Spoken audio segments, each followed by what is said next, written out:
premier mot étant le mot amour. Oh là là, c'est un mot qui fait peur. Mireille Dumas, bonjour. Bonjour. Alors, il est vrai que tous les téléspectateurs vous connaissent mieux dans le rôle de celle qui pose les questions. Alors, pourquoi aujourd'hui accepter de répondre à des questions? Vous auriez pu vous protéger. D'abord, je me protège peu. Et puis, d'autre part, parler d'autres choses et parler aussi de la spiritualité, ça m'intéresse. Donc, j'ai accepté pour ça et pour vous répondre. Et je trouve que c'est bien aussi, à un moment donné, de pouvoir s'exposer sans masque. Alors, quand on vous dit le mot enfance, ça évoque quoi comme souvenir, comme sentiment D'abord, plein de gaieté.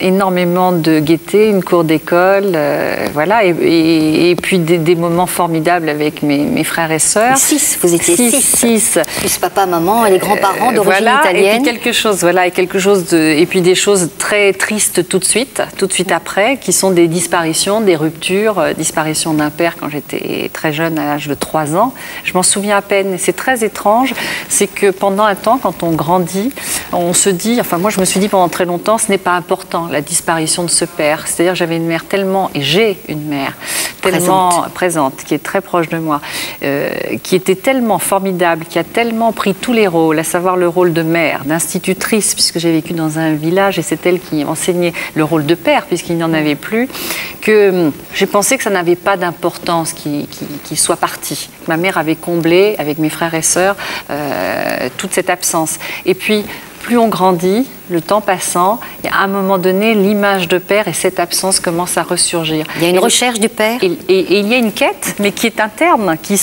et je pense que plus on avance en âge, plus il manque et plus on le cherche. Et je crois que quelle que soit l'affection qu'on ait pu vous donner, il y a quelque chose, voilà. Il y a un manque, quelque chose qui reste un vide à combler et que l'on cherche tout le temps.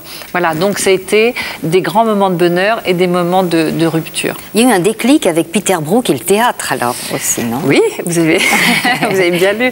C'est vrai qu'au tout début, quand j'étais très jeune, donc vers 17-18 ans, j'étais très attirée vers le théâtre, mais non pas du tout pour aller... En plus, j'étais encore très timide. Et c'est vrai que je viens, je crois, d'une époque et d'une famille où tout était tu et où tout était gardé en soi. Et je crois qu'une partie de l'envie de faire ce métier a été effectivement à un moment donné de tendre le micro aux autres et de les amener à dire ce que peut-être moi je n'avais pas dit. Et c'est vrai que je suis allée vers le théâtre, plutôt le théâtre expérimental, parce qu'aller sur scène, jouer, tout ça, en fait, ça me faisait très peur et je ne suis pas sûre que c'était vraiment moi. En revanche, travailler au théâtre avec des comédiens qui travaillaient avec Peter Brook, qui fait travail de recherche sur soi, sur la communication avec l'autre, au-delà des mots, hein, au-delà on va dire au-delà de l'apparence. C'est vrai que ça m'a beaucoup appris et j'ai commencé avec lui en travaillant dans les hôpitaux psychiatriques ou avec les aveugles et à pouvoir communiquer avec des gens qui n'ont pas la même perception que vous et pouvoir justement se dire des choses. Ce n'est pas rien et c'est un travail, moi, qui m'a beaucoup apporté encore maintenant. C'est-à-dire pas simplement sur le moment, mais encore aujourd'hui. Et le travail de journaliste, alors c'est venu là? C'est venu en même temps. C'est-à-dire que c'était ça, et très vite, je me suis dit... c'est vrai que très vite, dans les hôpitaux psychiatriques, j'avais 20 ans. C'était foudroyant comme expérience, et j'emploie ce mot vraiment à bon escient. C'est très dur de se retrouver en face de la maladie mentale, parce qu'elle existe, même si on dit qu'il y a une folie au quotidien, on arrive à vivre ensemble. À un moment donné, certains n'y arrivent plus. Donc c'est absolument... c'est quelque chose de très, très violent. Et à ce moment-là, je me suis dit, le théâtre, ce n'est pas assez, j'ai envie de devenir journaliste et j'aimerais rendre compte de cette réalité. Donc ça m'a aussi poussée vers ce métier. Et l'introspection des autres vous aide à vous livrer à la vôtre? Alors, l'introspection des autres, je ne sais pas si c'est ce que je pratique. Ça, je laisse le soin aux psychanalystes et c'est important de le faire.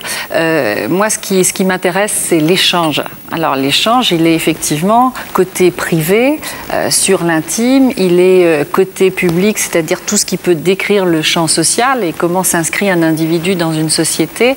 Mais c'est plus ça qu'une introspection.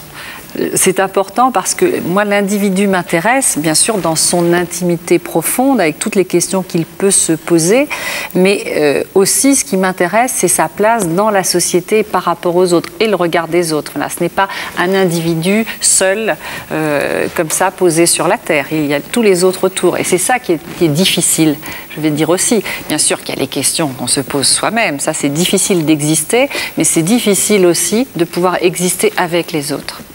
Vous souhaitiez parler de spiritualité. Alors, on y est. Où en êtes-vous sur le plan spirituel? Alors, ça dépend. Est-ce que vous croyez et en qui, en quoi?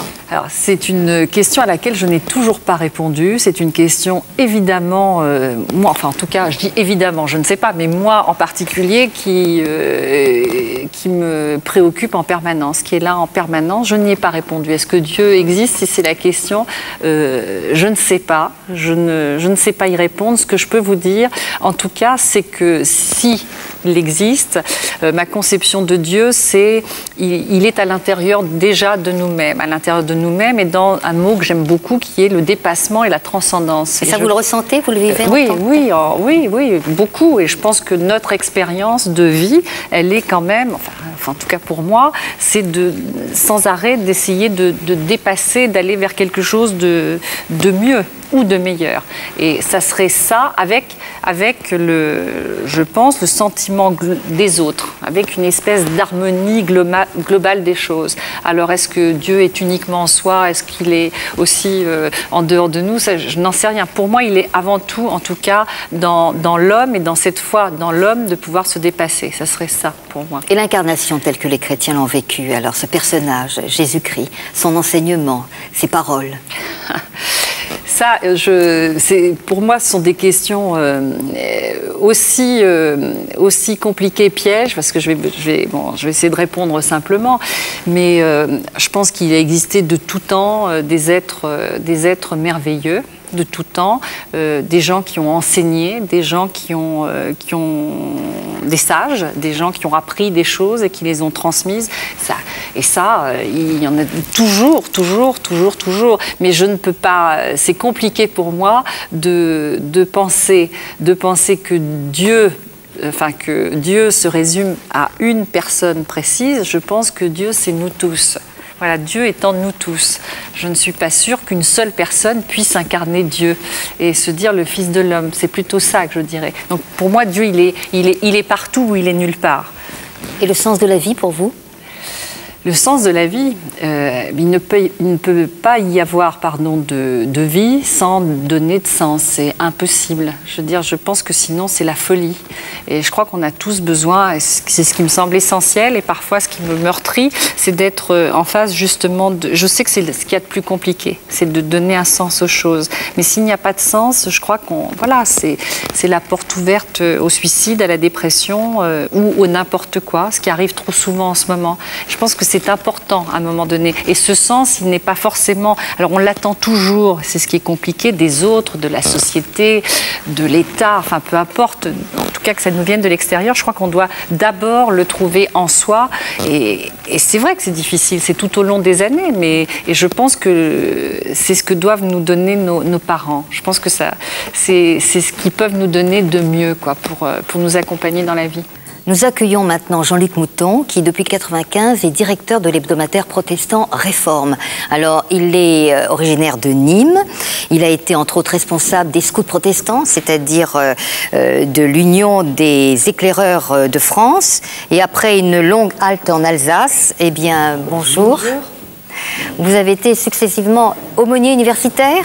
C'est cela. Et puis directeur d'un quotidien protestant. Quotidien, vous allez vite, c'est un hebdomadaire. Un hebdomadaire seulement. Alors, quelles sont les convictions que vous défendez par rapport à ce métier vocation qui est le vôtre à tous les deux, respectivement? C'est-à-dire que pour nous, dans mon journal Réforme, on a une espèce d'approche qui n'est pas forcément l'approche de tous les autres journaux, à mesure on est un journal d'opinion. C'est-à-dire qu'on ne défend pas forcément le protestantisme ou une idée très précise de ce que les gens doivent penser, mais on a un regard particulier sur le monde. On se dit que, en tant que chrétien, on regarde la vie de l'actualité politique, sociale, économique ou culturelle avec un angle particulier qui est celui de l'espérance chrétienne. Du journalisme subjectif, alors. alors? Oui, un subjectif, disons, un journaliste d'opinion engagé, c'est-à-dire qu'on pense que ce monde ne va pas seulement à sa ruine ou ne va pas seulement terminer dans le néant, mais que ce monde a une destinée, elle a un sens, il est habité d'une présence, et donc on essaie de rendre compte de cette réalité du monde que nous concevons comme cela. Subjectivité, je vous renvoie la balle, Mireille, puisque vous dites « je ne savais rendre compte de la réalité qu'en m'impliquant dans l'écriture ».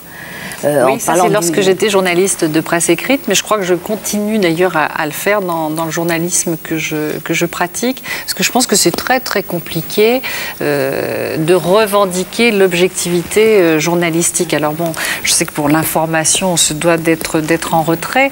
Moi, ce que je pratique, c'est plus effectivement une implication de moi-même et de ce que je pense aussi. J'aurais du mal à faire un journalisme où je me mets complètement... voilà, on ne sent pas ce que je ressens. En fait, c'est plutôt ça. Mes convictions, même si je ne les énonce pas, sont apparentes, elles sont là, elles sont derrière, voilà, dans le choix de ce que, peut-être des questions, de ce que je dis. Justement, dans l'art d'interroger les autres, il paraît que vous avez un très joli discours par rapport à notre partie féminine, hein, qu'on soit homme ou qu'on soit femme. Expliquez-nous. C'est-à-dire que j'ai constaté que quand on fait, par exemple dans le journal, des portraits de personnes, où on essaie de décrire la réalité de leur vie, de leur engagement, nos journalistes femmes le font avec une sensibilité, une attention aux personnes beaucoup plus grande, et qui souvent est très touchante et très intéressante. Nous les hommes, on est beaucoup plus autour des concepts, autour des opinions, des convictions des gens, alors qu'il y a tout un travail autour de la personne que les femmes font mieux et que vous faites très très bien. C'est gentil, mais ça change. Ça change. Je me suis rendu compte que les hommes bougeaient, c'est vrai. Ils se mettent plus facilement maintenant à nu, ils donnent plus facilement finalement leur opinion, ils parlent aussi plus facilement de ce qu'ils ressentent qu'autrefois. On sent qu'il y a un changement. Et les femmes deviennent plus conceptuelles. Oui, c'est ça. Attention. On développe chacune sa partie masculine ou féminine. Alors, un bon intervieweur, je vous cite, et comme un directeur d'acteur, il doit aider l'autre à accoucher de son personnage. Sa personne, oui. Oui, je le pense vraiment. Ça s'appelle, d'ailleurs, ça porte un nom qui s'appelle la maïeutique, et qui est accoucher l'autre de sa vérité. Alors, ça semble être un grand mot, je pense que tout simplement, quand on mène un entretien, enfin, en tout cas, moi, comme j'ai pratiqué mon métier beaucoup, c'est surtout quand il s'agit de questions douloureuses, c'est de porter l'autre et de faire ressentir ce qu'il y a de fort, ce qu'il y a d'intéressant, ce qui porte l'autre. Moi, c'est ce qui m'intéresse. C'est ce qui amène la personne en face de moi à avoir pu, à un moment donné, rebondir sur un échec, se redresser et avancer. Et c'est ça que j'ai envie de montrer. Donc, ce qui m'intéresse, c'est un œil sur le passé, mais surtout vers quoi on se dirige. Moi, j'ai un mot que j'emploie souvent avec les journalistes, c'est le mot bienveillance. C'est-à-dire qu'on doit, avec les personnes que nous interrogeons, on doit d'avant tout les respecter, être attentif à leur être profond et ne pas les mettre en difficulté, les juger ou les mettre vraiment dans une situation qui serait pénible pour eux. Mais le problème que j'ai quand même avec la télévision par rapport à la presse écrite, c'est une distance où les gens peuvent relire les papiers, disons, on a un entretien ensemble ou dans lequel on peut faire un tri. Là, la télévision, ce qui est quand même un peu étonnant, c'est que c'est un spectacle. C'est-à-dire que vous mettez l'intimité de personnes, même si vous les respectez jusqu'au bout, vous les donnez en spectacle.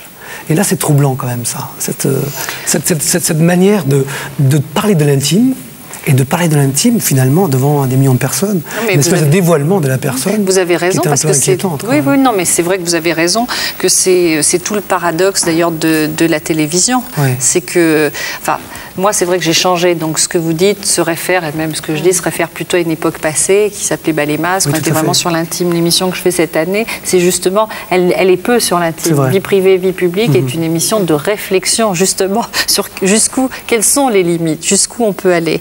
Parce que ça m'intéresse justement de m'interroger moi-même sur notre métier, puisque c'est nous souvent les journalistes qui médiatisons les choses, sur les limites aussi, jusqu'où on a à dire, à ne pas dire. Alors la télévision, le paradoxe, c'est vrai, c'est qu'on est là, on est filmé, on a des caméras, on est vu, donc le témoignage anonyme n'existe plus, c'est vrai, mais je pense qu'on a je pense que c'est vrai qu'on est dans une société de spectacle, on ne peut pas le nier, ça serait mentir.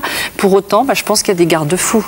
Je pense qu'il y a des choses, ce genre d'émissions dont vous parlez, qui sont autour de l'intime. Je pense que les faire en direct, par exemple, serait dramatique. Alors vous me dites, nous on a des sécurités, mais nous on en a beaucoup. C'est de ne pas tourner en direct, justement, parce que ça peut déraper à tout moment, que le montage existe et que ça permet d'enlever des choses, que les gens qui témoignent ont à tout moment, tous ceux qui en ont envie, peuvent venir voir. Nous, la porte est ouverte.